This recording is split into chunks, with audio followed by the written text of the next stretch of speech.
Raptors Digest. What's up and welcome back. I hate to be the bearer of bad news, but I'm sure as you already know, the Raps dropped their matchup with the Brooklyn Nets by a score of 116 to 103.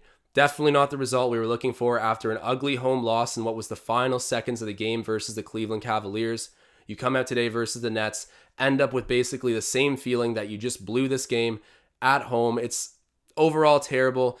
If you haven't seen Ben and Riker's post-game breakdown, definitely go check it out. I know they feel a similar way about this matchup, and I know the community does as well. So they'll be answering questions on live all night. That's must-see content. Don't forget to go check it out. And speaking of must-see content, we are 4-0 on the live stream bets. You can see right there, Scotty Barnes over 6.5 rebounds. He got 7 for me tonight, so that cashed it. Fred VanVleet, at least 15 points. That was clockwork. He ended up with 21, leading all scorers on the Raptors tonight. So what plus 150 was the overall odds. That means it's over double your money return on investment.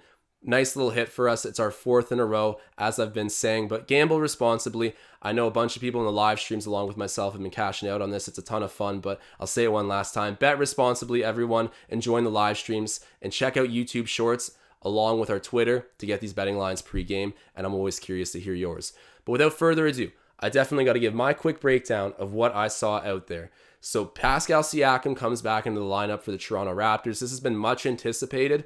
And also, we didn't think this was happening until later in November. So Khem Birch comes out with an apparent knee injury. I don't think it's too serious, but we get inversely some good news that Pascal Siakam is returning. He had a good first half, I think. Nothing that blew me away, but a solid first half. And then collectively as a group, the whole team dropped off in the second. I want to say going in to the second half, we had around an 8-point lead. That was blown, and significantly blown when you look at the final score of 116 to 103. Kevin Durant and also James Harden. James Harden turned it on late, but their stars delivered. The whole supporting cast, like Brown played a good game. Blake Griffin played a good game. Patty Mills played solid as well. Overall, just everyone chipping in for a good collective effort by the Nets.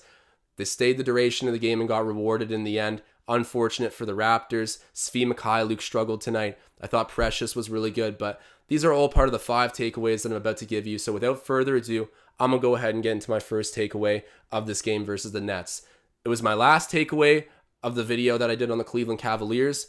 We got to protect home court. This is 2 games in a row, and now we're sitting at a 2-5 home record. All of last season, we sat there feeling bad for ourselves down in Tampa Bay, saying we have energy players. They need to be at home to really thrive off of our crowd and atmosphere, and that's all completely true.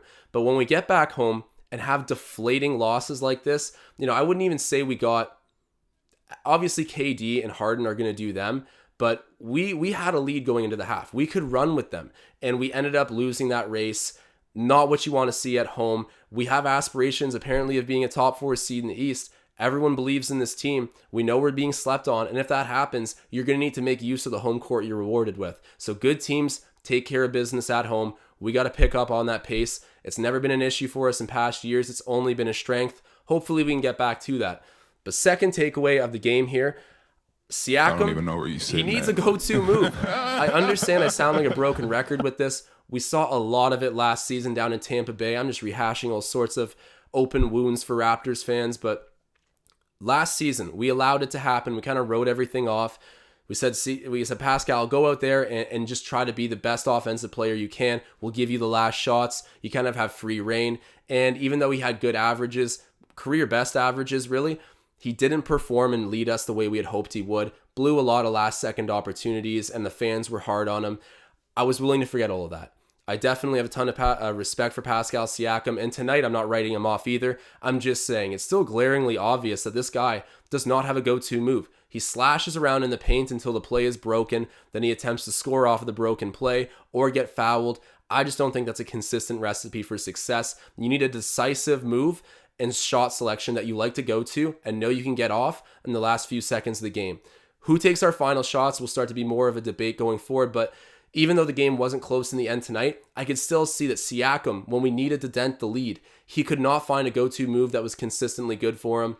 Starting to get a bit questionable, but I'm definitely going to extend him some benefit of the doubt. Like I said, respect to Pascal Siakam. I hope he figures it out, but that is definitely still a need that needs to be addressed on his end of things.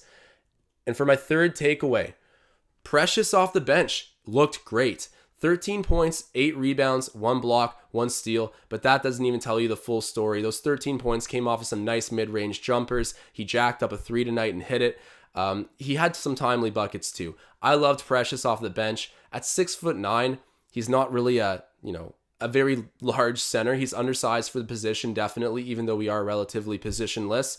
And starting in those shoes when you could have a massive matchup of a 7-footer that you need to deal with all night, and just the pressure of being a starter, I could understand how it gets to a sophomore player.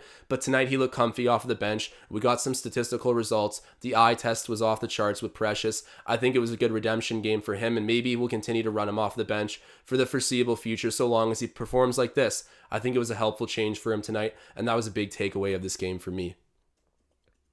Fourth takeaway, the third quarter lull. It returned and bit us.